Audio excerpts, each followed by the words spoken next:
afternoon, everyone. Today, we are going to discuss Lesson 5, Media of Architecture. But first, let's have a recap. What is an architecture? In our book, architecture is defined as the art of designing buildings and other structure which will serve a definite function. Architectural designs can be simple to high-rise designs. It can be minimalist, it can be traditional, or modern.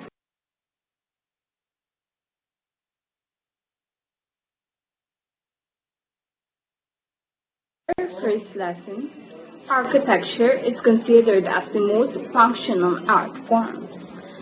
That's why the materials to be used in its construction must have compressive and tensile strength. But what is compressive strength? Compressive strength refers to the materials that can support heavy weights without crumbling or breaking down. The example of that is a compressive hollow block or compressive blocks. But how can we identify or know that a certain material have compressive strength? According to my research, compressive testing is a very common testing method that can be used to establish compressive force or strength or resistance of a material. It will undergo several tests to determine if this material can withstand forces and heavy weights. So, dun po sa compressive strengths, i-undergo po siya sa test to identify if that material or that block can withstand weights of 50 kilograms. Kasi kagaya po yan ng mga nakikita natin doon sa mga bridges. Diba? Pag may ginagawang tulay, nakikita natin kung ilang tons per unit lamang dapat ang dumaan doon. For example, if you are going to cross a certain bridge, halimbawa ay may tulay sa Kalumpang Bridge in Batangas, halimbawa ay bibigyan lang na nila tayo ng 10,000 tons lang ang pwedeng mag-overpass din sa bridge na yon. Kasi pag nag-over na sa weight, there's a possibility that the bridge can have crack or break. That's why compressive strength is needed and compressive testing is needed in the materials that will be used for architectural designs and founding. Is tensile strength. It refers to those materials that can withstand being pulled or stretched without breaking. Ito naman po ay kagaya ng mga steel na ginagamit sa mga constructions. Di ba po nakikita natin, the steel o yung mahabang steel na bakal ay ginagamit sa constructions para po ma-shape yung isang building, para po siya yung nagsisilbing foundation. Di ba, steel can be pulled or can be stretched without breaking, di ba lang kung nilagari sa jaw or pinutol sa jaw. That still have a certain tensile strength. At kagaya po sa compressive strength, to determine tensile strength, meron din pong ginagawang test dyan. Indirect tensile strength test. Its test is used to determine the tensile properties of asphalt mixture, the result of which can be used to investigate cracking or rotting properties of asphalt mixtures. Yun nga daw po, dun sa mga mixtures na yun, sa mga test na yun, i-determine ulit kung gaano kataas yung tensile strength ng isang material. Pagtaas ng tensile strength, pagtibay, at saka daw po, pagdami ng ways kung paano masushape or mapupul or magagamit yung isang material na yun.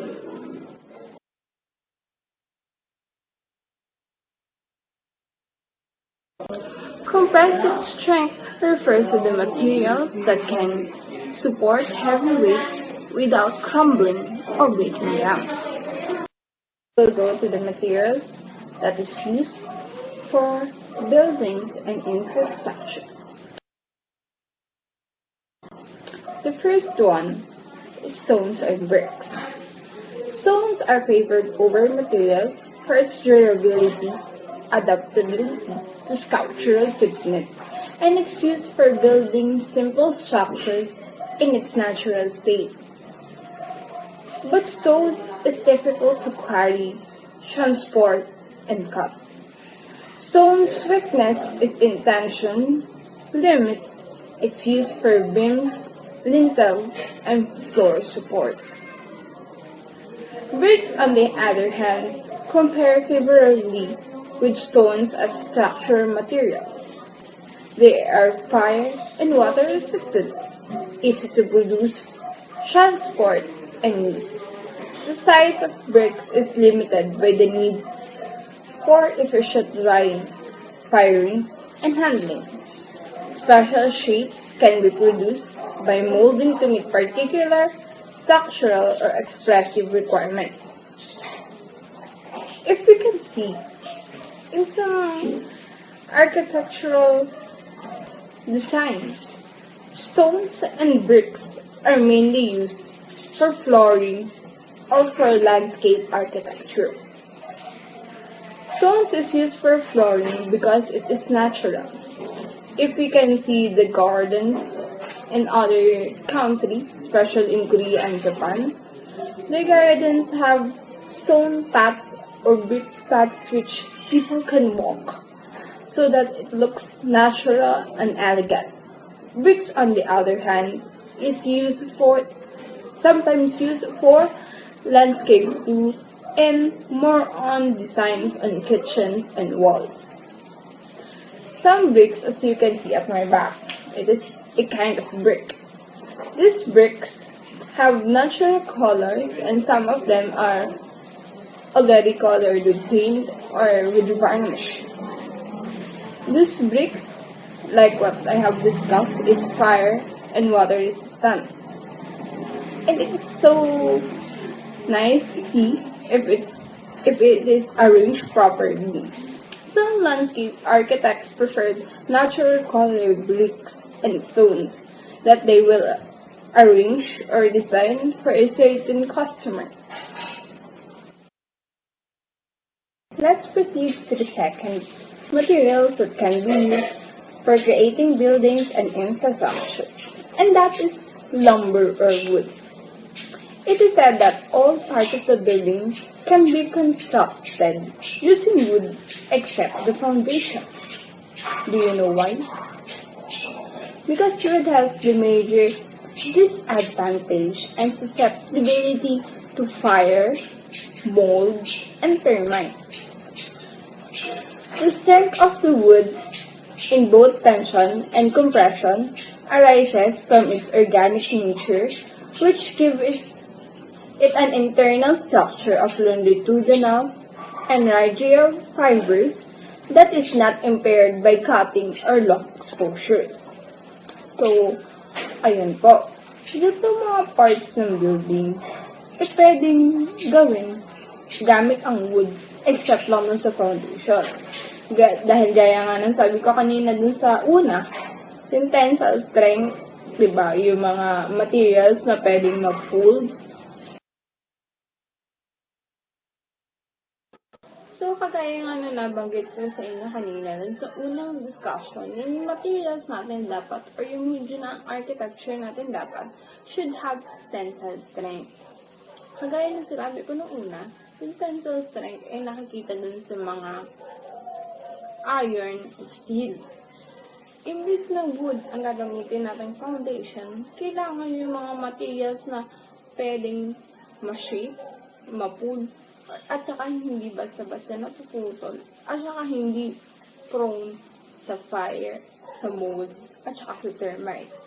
Kasi pag wood ang ginamit nating foundation, it is possible that within 5 years or less, pwedeng magkaroon ng termite or tinatawag nating anay in Tagalog.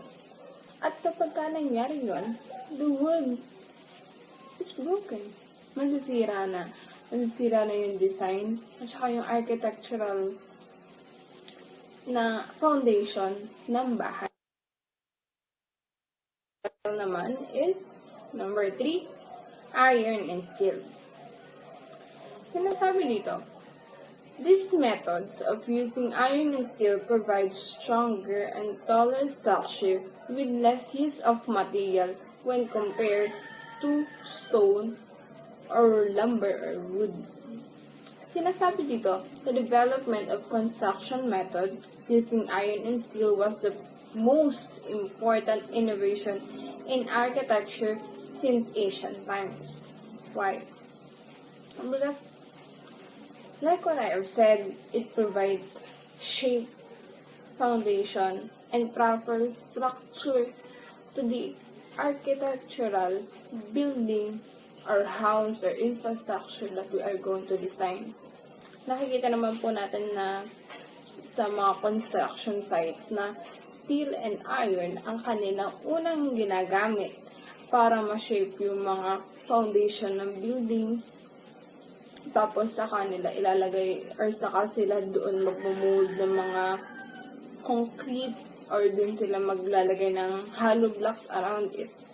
Because steel is used for having a strong foundation. At yan din yung ginagamit ng mga high-rise, condominium, or buildings para mapataas palalo yung flooring nila. Pero, merong mas matibay na foundation within it. And that, these metals can produce greater unsupported spans over openings in the interior or exterior faces. The evolution of steel frame construction in the 20th century entirely changed the concept of the wall and support. Because that term, in the ancient times, ang ginagamit nila is only stones, or wood, or plywood, or lumber, plywood, then hollow blocks, or stones only for the main frame or support of the house, but still came, and then it is easier for them to produce the interior and exterior design of a building and infrastructure.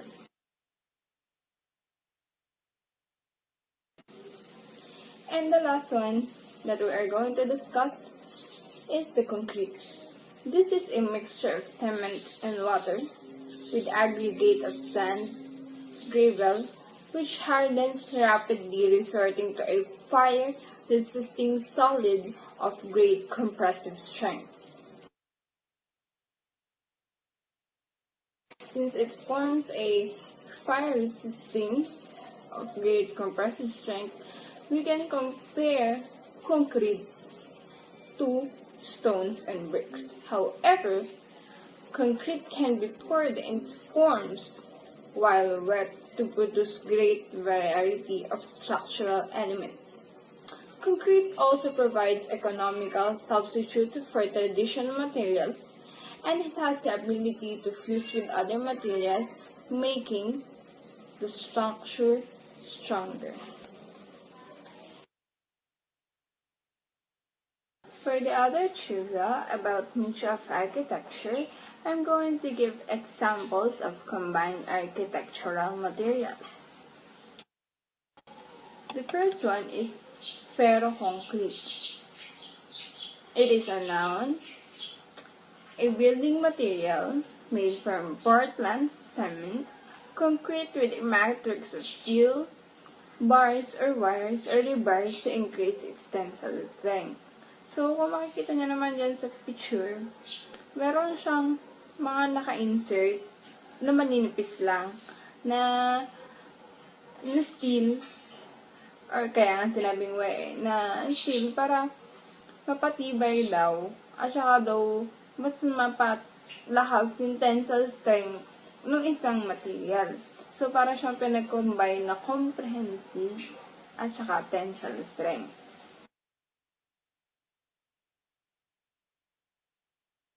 Next naman is reinforced concrete.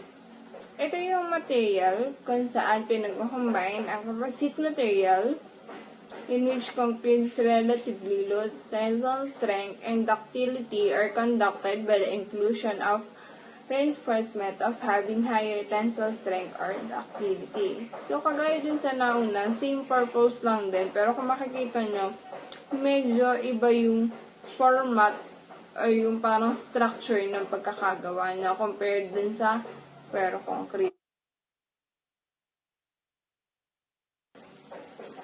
Next one, and the last one is fiber reinforced concrete. It is a type of concrete that includes fibrous substance that increases its structural strength and cohesion. Fiber reinforced concrete has small, distinctive fibers that are homogeneously dispersed and oriented haphazardly. Fiber used are steel fibers, synthetic fibers, glass fibers, and natural fibers.